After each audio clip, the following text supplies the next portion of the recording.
The crash of Terra has exposed vividly the chronic problems with crypto. The highly over-leveraged space relies heavily on the government mint, the dollar gets expensive, equity markets crash, and crypto follows right down the tubes. One thing is clear though. Crypto is not only not going anywhere, but also the tech behind it looks so promising to the legacy finance that numerous governments are out to create roadmaps for taking advantage of the benefits of crypto and mitigating the risks. And note how quiet has become the conversation about the initial promise of Bitcoin, the financial freedom for a sovereign individual, blah, blah, blah. That's Twitter talk. Today, multiple central banks, almost all of them, including the European Central Bank, are looking into the possibility of issuing their own euro-pegged stablecoins.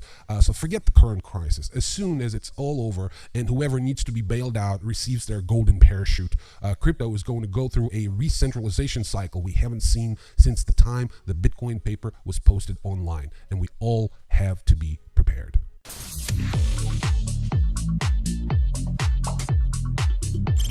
Hi there, and welcome to TRASTRA YouTube channel, where our goal is to inform and entertain anyone and everyone whose interests lay somewhere on the intersection of the fintech, crypto, digital assets, and remittances industry, which is a fancy way of saying that anyone considering getting paid in crypto is more than welcome here. Today's topic is stablecoins. I tried working out a sleeker title for the video, but the fact is, it's all so interconnected that it's nearly impossible to produce a headline that's gripping enough to get your likes and shares and informative enough to gain the respect of those who want to know more. So let's just talk about stablecoins, algorithmic as well as the dollar or paper pegged, and of course the fate of fiat in the digital economy. Let's get to it. So let me lay out the timeline for you first. At the end of the 20th century, we began to see digital payments. In the 21st century, new formats have emerged, including mobile payments, the euro, which has celebrated its 20th birthday, and cryptocurrencies, which, as we all know, are virtual, decentralized currencies, based on blockchain. Whether or not cryptocurrencies are actually money in the strictest sense of the word is still up for debate. That's been going on since Laszlo Hannes, I don't know, I'm not sure, he's Hungarian, I guess, bought pizza for Bitcoin in 2010. For a currency to fulfill such a role, it should have three characteristics, basically.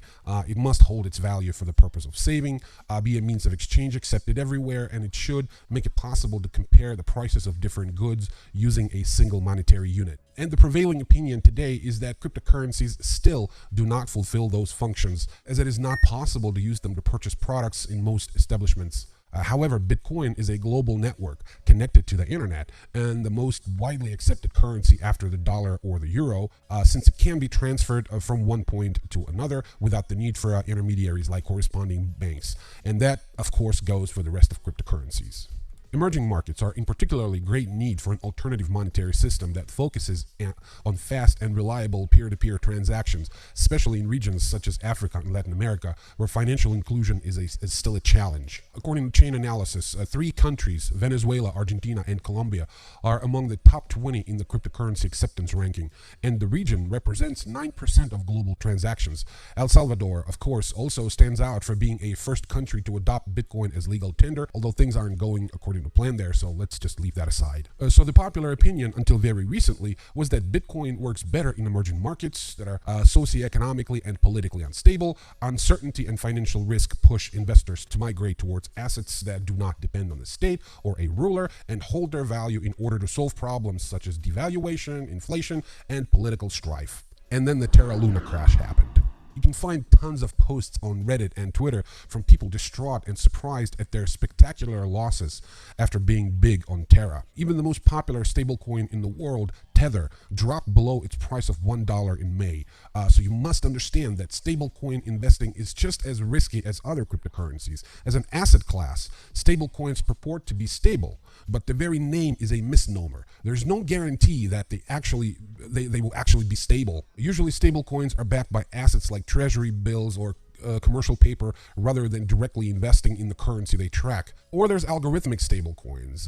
As the name suggests, this kind of stablecoin uses an algorithm to maintain a consistent value. These algorithms usually link 2 coins and then adjust algorithmically their price depending on the supply and demand of investors. Apparently, in some cases, algorithmic stablecoins can be very beneficial. They don't require a third party to remain stable, and they can efficiently regulate the number of coins in circulation depending on demand. hand, there are several algorithmic stablecoins on the market today, such as Basic Cash, an empty set dollar, and some others.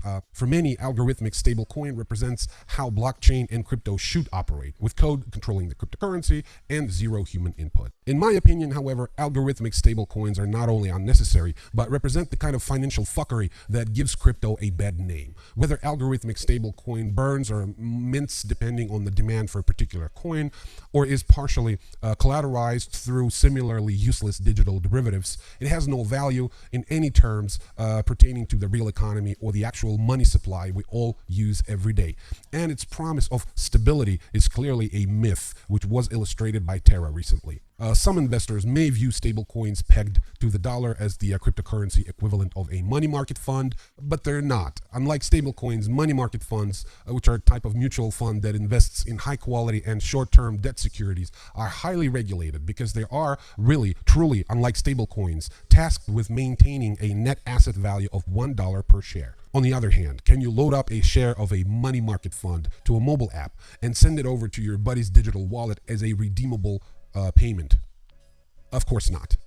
And that's my point. As a public utility, dollar-backed or fully collateralized stablecoins like USDT or USDC can perform public service, whose value is impossible to overestimate. So using them as a fairly reliable and inexpensive means of peer-to-peer value transfer makes perfect sense, until, of course, bankers come up with something better. Technically speaking, stablecoins should have become the backbone of the new international monetary system as soon as Tether pushed out USDT in 2014, I think. If done right, the concept of virtual money created to move smart contracts globally and is pegged to a global reserve currency overseen by, say, a UN specialized agency makes all the sense in the world. But money has always been political, and there's nothing more political than the power of the world's largest private currency, US dollar, that's been used to subdue and dominate the global economy since 1944. So let's not talk about the challenges stablecoins supposedly present to the current international economic order or the enforcement of sanctions through the payment system.